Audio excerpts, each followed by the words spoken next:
All right, Dexter, I have 5 stats from week 3 in the NFL. You tell me, do these stats matter? Okay. First one, Malik Nabers, 2 catches on Sunday Night Football against the Chiefs last week. The last time he had 2 catches, week 10 of his sophomore year in 2022 back at LSU. What? Does No. that stat matter?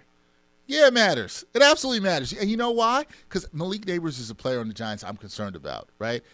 He needs to get the ball. He's their most talented offensive player. And if you can't feed him, he can't catch the ball. That's going to be a problem. He's used to getting the ball. You just told me this is a while ago since he's had that low of an output in terms of catches. Now, look, the Chiefs last week, they played a lot of double high safety on him. They took things away from him, and that's fine.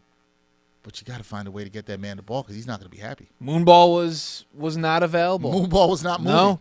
No, and now that you've got Jackson Dart, a little mobility, maybe another safety comes down and opens back up some stuff from Malik Nabers. But the last time he had less than 2 catches, second game of his college career. So it was an all-time terrible game. I guess not even Nabers. Like, he was just locked up. Right. Just an all-time terrible production day from Malik Nabers. Yeah, I think he'll be fine and bounce back. Just a terrible production day. Number 2. Tyrod Taylor was second among all quarterbacks in Week 3 impacted by drops, according to EPA. Does that matter?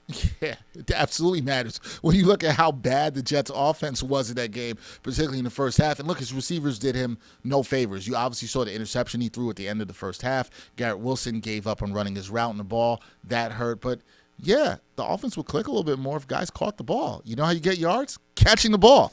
And if you don't catch the ball, it hurts the offense for sure. It's not just been week 3 either. They're second in the league in drops with 9, only behind the Jags, who have had terrible drop problems so far. That's a stat that matters even more in my opinion. So this is just consistent. We've seen through 3 weeks, they've been dropping the ball. NFL offenses are averaging 317.9 yards per game this season. That's the lowest since 2005. Does that matter? It might. Probably too early look at that sample size in terms of that. It makes me wonder a couple of things. Are we seeing better defenses, or is the quarterback play overall, has that been taking a regression in the league? I tend to lean more to the latter in my thought right now, that the quarterback play has gone down in the league.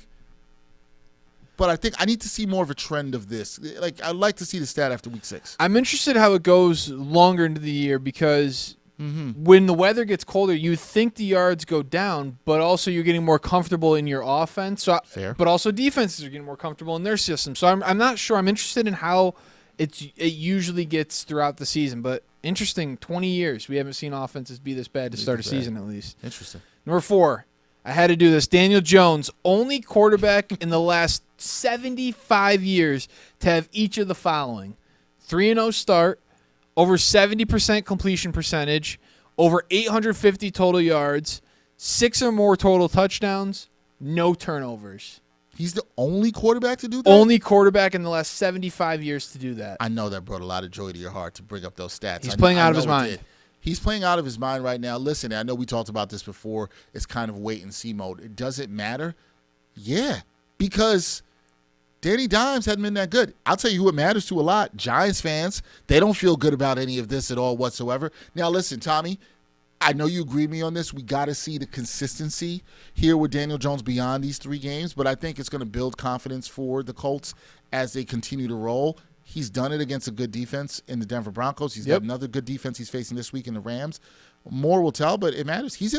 That's a nice class. And that's not just throwing some numbers together. That's not some BS stat that Tommy put up here. Those are all high-efficiency numbers, and he's producing. It's an all-time start. All-time start. He's looking great. We're going to find out a lot this week against the Rams. We'll see. I agree. In L.A.